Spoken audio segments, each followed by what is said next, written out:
Balikan natin ang issue tungkol dito sa Gilas Pilipinas basketball sa ating bansa.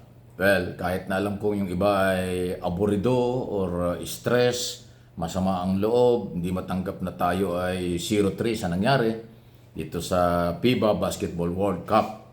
Dapat dito sa sitwasyong ito, matuto na ang samahan ng basketball sa Pilipinas, ang mga sponsor, sports official, para hindi na umaulit ito. Kasi ngayon, kitang-kita natin na ginawa naman ng mga players, kaya nilang makipagsabayan. Yung sistema lang ho sa game or sa pagpapatakbo ng ating Gilas ang may problema. Aminin nila sa hindi. Actually, si Chot Reyes, ang head coach ng Gilas Pilipinas, nagsorry na kay Mr. Pangilinan. Pero hanggang doon lang.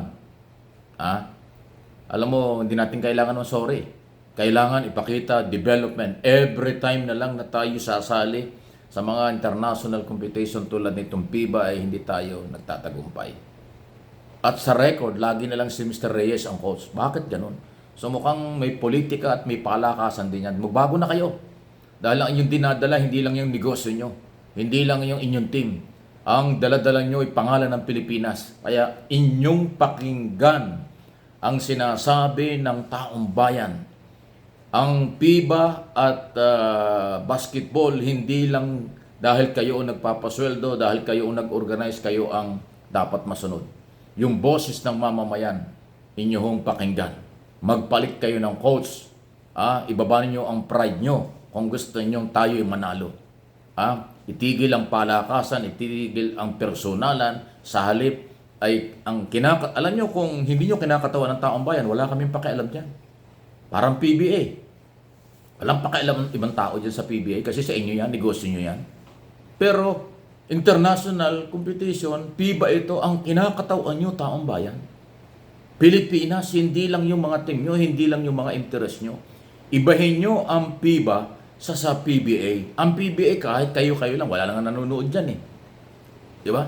Sino pa bang nanonood sa NBA, sa PBA? Ultimong mga dating PBA, dismayado na.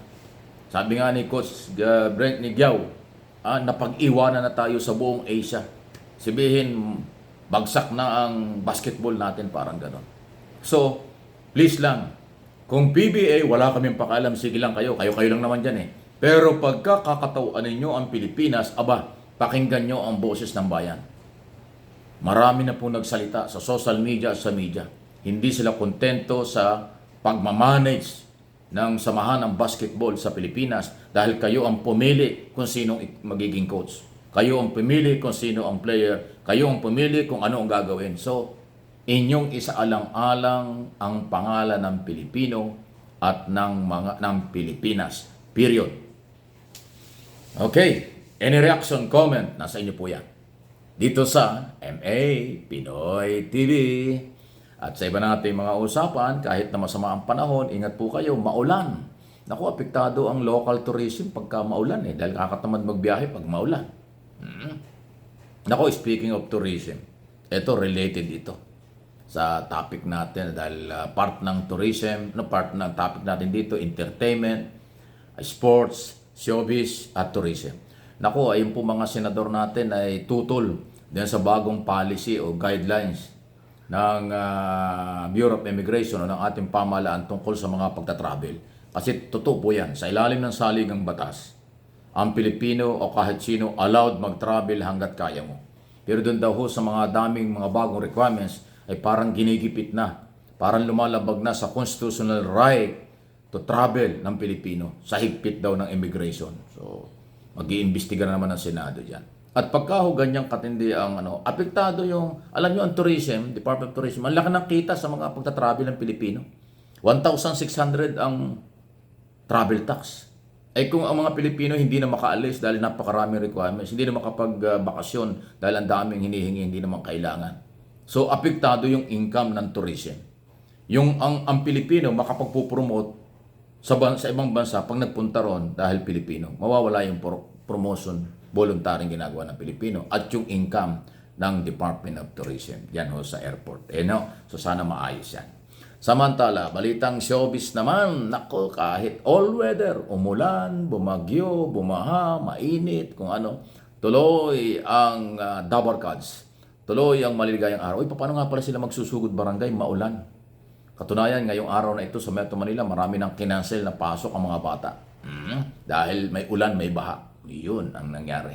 So, sana po, okay lang kayo.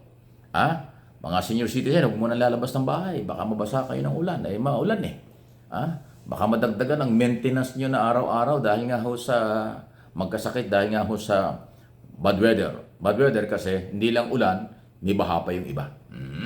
So, mag-enjoy na lang kayo sa television, sa panonood sa Tito Vic Enjoy, Dabar Cards. Kasi pagka diyan kayo nanood, makalimutan yung umuulan pala. Makakalimutan yung sobrang init pala. Makakalimutan yung sobrang mahal pala ng bilihin. Makakalimutan yung, iinom na pala ako ng maintenance ko o gamot dahil nga sa katatawa at nag-i-enjoy. Di ba? Ganon eh. Ang walang kupas, kinaiinggitan, ginagaya, pilit ginagaya, pero hindi matularan. Di ba? Ginagaya, pero hindi matularan. Kinokopya, pero hindi ho talaga makopya. Pagka mayroong original at may sumunod, nangongopya lang yon. Ayan. Wala, hindi na talaga. Kahit anong gawin nila, mahirap habulin, mahirap talunin ang original. Diba, Tito Vic Enjoy? Mr. Joey De Leon, kamusta na po? Bossing Vic at former Senador Tito. At si Mayor Jose, walang kupas yung Mayor Jose. Kinakabahan ako dito kay Mayor Jose. Baka mamaya pagdating ng eleksyon, iboto ito ng mga tao. Mayor Jose, wala naman ho siyang bayan. Wala naman siyang kinakatawan. Taga-Tondo ba talaga siya?